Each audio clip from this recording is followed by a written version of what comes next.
able to drive a paid-for Mercedes, has been able to travel all over North America, and her husband went to Mexico in November for 1 week paid for by our company. Kim, when is the last time anybody sent you on a free vacation? I want to introduce you to Brandy. You guys are around the same age, and like you, she felt unfulfilled in her job, and now she has financial freedom and fun. Does 8 o'clock tonight work if I can get Brandy on the phone? She says, yes, perfect. I can't wait to connect you two. That would be an example. Another example. Hey Terry, how are you? Do you have a few minutes? Terry, I just heard the news you've been laid off from your job and I had to call you. I'd love to be able to help take the financial strain and uncertainty out of your life. I don't know if you've ever thought about supplementing your income from home, but one of the guys that has just partnered with our company has been working in the oil and gas industry like yourself for about 9 years. Justin is single. He's 37 years old, did very well for himself as a private contractor with the oil companies, but realized that with the economy the way it was, he needed a plan B. Within 4 months in our company, he went to a Ruby level, qualified for a Mercedes-Benz, has a team spreading throughout Canada, and is on his way to Dallas, Texas to be recognized by the founders of our company. If I can get Justin on the phone with you tonight, he's a really busy guy, but if I can get him on the phone with you tonight, and introduce you to him so you can hear what he has to say, and then can we go from there? He says, yes, perfect, Terry. I'll call you at 9. Those are just some examples, okay? The next thing about that three-way call, you guys, be quiet.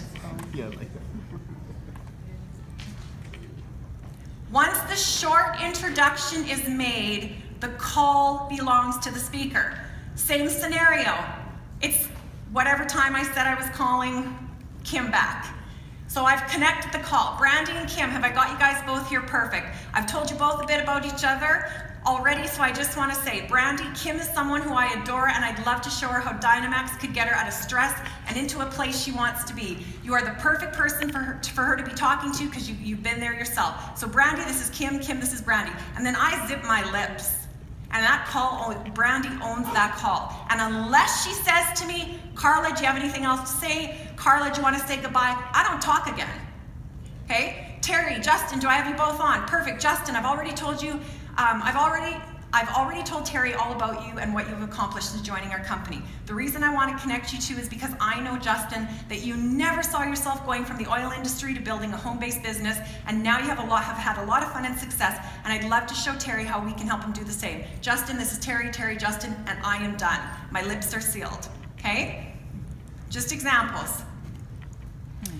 Demonstrate a duplication tool for the future. Which is better? A call with a founder or vice president of the company, or somebody that joined your team 3 weeks ago? It's kind of like what Brandy said. When she's standing up there doing a home meeting as an Emerald who's been in the company for 2 years, compared to that brand new business partner that's sitting up there saying, you guys, I'm so nervous, this is my first launch, and they're looking at you going, oh my God, if she can do it, I can do it too, right? Oh, is it awesome to get Jay or Kevin on the phone with our people? Absolutely. But you guys, your brand new DynaStar, your brand new MaxStar, your brand new Silver, that person that joined 2 days ago and has made half their investment back or their investment back, that is who that person's gonna relate to. Plus, it's not realistic to think you can get Kevin, Jay, Brandy, me, Mitz, Joni, Nikki on the phone all the time. And you're never gonna get any better unless you do it yourself. And if you're always looking for the top person on your team to do the call, what are you telling your team? You're telling them this is hard. You're telling them it's too hard for you to do it, so I better get Carla, I better get Brandy, I gotta get Joni. It's not hard, it's uncomfortable. But the only way you get better is to do it. So you gotta sometimes get over yourself and just do it. Which is more empowering? Which is more duplicatable? Edification is the key to everything. Make your three-way calling partner the most important person in the world, okay? Nobody knows what a Silver is. Nobody knows what a DynaStar is. It's a title, but if you make it a big deal, it's a big deal.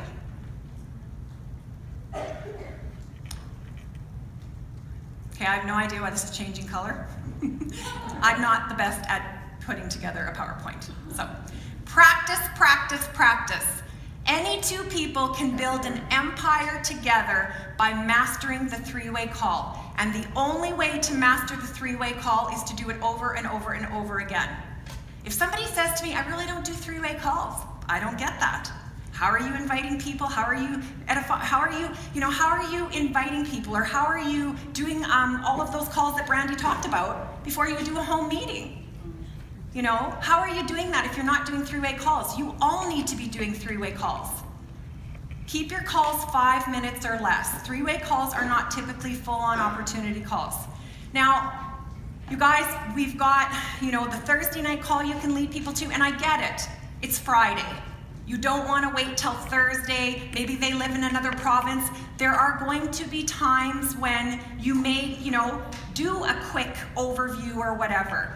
But keeping someone on the phone for 45 minutes to an hour is maybe not the most attractive thing. So sometimes you just want to get really good at just highlighting a couple bullet points. And the more you do it, the better you're going to get, right?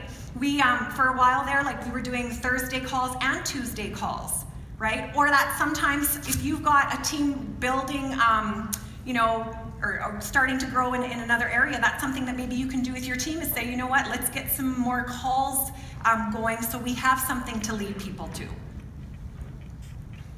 Be quiet after the intro, follow through, get them to the next event. Do three-way calls until they join or until they change their phone number. And I'm going to give some more examples here and stuff, but there's nothing wrong with asking for permission. I've had people say to me before, you know what, Carla, now's not a really good time. And I'll ask them for permission because I know people's circumstances can change in 30, 60, 90 days. So I'll ask them for permission. I understand that. I respect that. Thank you for your honesty. Do you mind if I check in with you in 30 days? Do you mind if I check in with you in a month and a half? I've never had anybody say, no, don't call me. And then I write it on my calendar when I'm going to check in with them again. Three-way call opportunities. These are all the opportunities that we have to get people on three-way calls. Getting people on the Monday webinars, getting people on the Thursday opportunity calls, getting people to your weekly opportunity meetings, getting people to the home meeting, getting people to a Super Saturday training, getting people to the next event, getting people on auto ship, getting people re-engaged, and I added this one, following up. Okay, because I believe fortune is in the follow-up. You'll hear that a lot in this industry. Peak interest calls, coaching calls, closing calls, invitational calls, and reminder calls are all better when they are three-way calls. Why? Because you have somebody else there, right? Maybe you're new and you've got somebody else to help you, but also, you guys, it shows the support of our team, and it shows somebody brand new, holy man, if Carla's doing this for Rue, somebody's probably gonna do it for me too. Okay, so I've done a couple examples for you. I'm doing some examples today. Peaking interest. So this would be a peaking interest call that I would do for Naomi. Hey Sally, Naomi tells me that you have 3 little girls that you'd love to be home with. Sally, what would it mean to you if we could show you how to be home with your girls? I'm going to hear what she has to say. Well, I can tell you that we've had a lot of women in our company that have been able to do what you want to do. Sally, you need to get together with Naomi as soon as possible so you can hear more about what she's doing. I haven't even mentioned DynaMAXX because all Sally cares about is being home with her little girls. You guys, what is their need? Everybody has a need. Everybody, if they had a magic wand, what would they change in their life? That's where you go. Whether it's being home with their kids, debt, whatever it is. Closing. Here's an example of a closing. Hey, Rebecca, it was so great to meet you last night at Susan's launch. Rebecca, we wanted to follow up with you and see if you saw a fit for yourself in Susan's business, either as a business partner making money with us, or perhaps a customer benefiting from our products. Have you ever thought about making money from home, Susan? Be quiet and hear what she has to say. If she says yes, well, Susan is just getting started, so now would be the perfect time for you to partner with her, and we can share this with your network before somebody else does. I'm creating urgency. Rebecca, do you know 2 people right now that could use some extra weekly money? I'm planting the vision. Of course, she says of course, because everybody does. Exactly. Rebecca, there are so many people that are looking for what we have. Let's get you started. And I'm gonna enroll her. I'm gonna get her credit card number right there. If she's not ready yet, ask her. If she's kind of like, my husband, I'm like, okay, so where do you want to go from here? What do you want the next step to be? That would be my next question, and I'm going to schedule the next follow-up call. I'm not waiting for her, and I'm going to let her know that. We've got 5 other people to call today, but we were calling you first. Invitational. This would be a call that I would do if I was doing your mentor meeting, for example. I'm with you, we're doing your mentor meeting. And so I would be getting you to do this call. We've talked about the verbiage. Hey Lynn, how are you? Do you have a few minutes? Lynn, are you free Wednesday evening around 7 o'clock? She says yes. Great. Lynn, I wanted to invite you to come to my house. I've just started a new business to supplement my income, and I know from past conversations that you're tired of working 2 jobs and missing out on time with your family.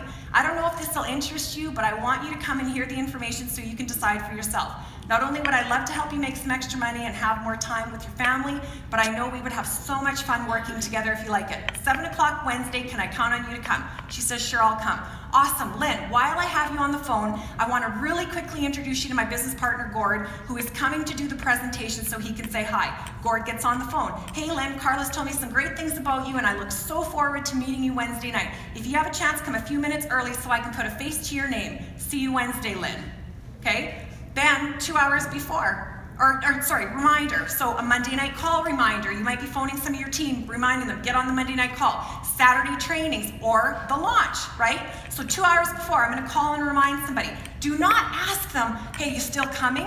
They've already told you they're coming. You expect them to be there, okay? You let people out when you ask them, are you still coming? No, they told you they're coming. So, hey, Hey Lynn, just a quick reminder that I'm going to see you tonight at 7. Thanks so much in advance for coming. You have no idea what it means to me. By the way, can you pick up a bag of ice on your way over? That would be my reminder call 2 hours prior. Okay, I've got 5 minutes.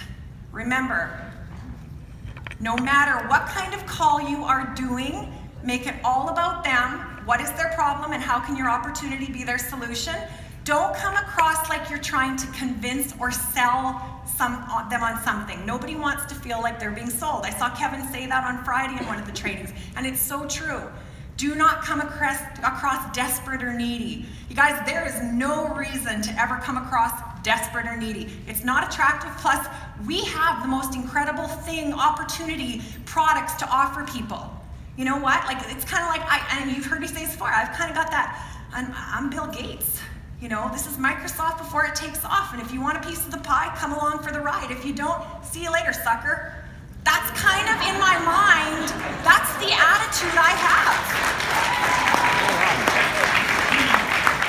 You've got to have a with or without you, I'm going to the top, but I'd love to take you along for the ride attitude. Be excited, be confident. You don't need all of the answers because you can 3-way in somebody that does. So even that brand new person, be excited, be confident.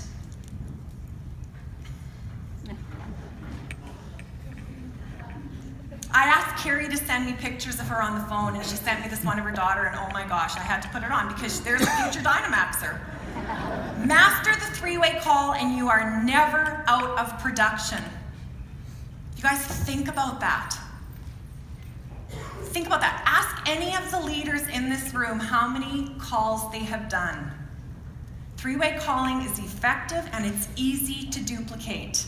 Your phone is your most valuable physical asset. That's why I said, you guys, when you're looking at that phone, you should be seeing dollar signs. Success in network marketing comes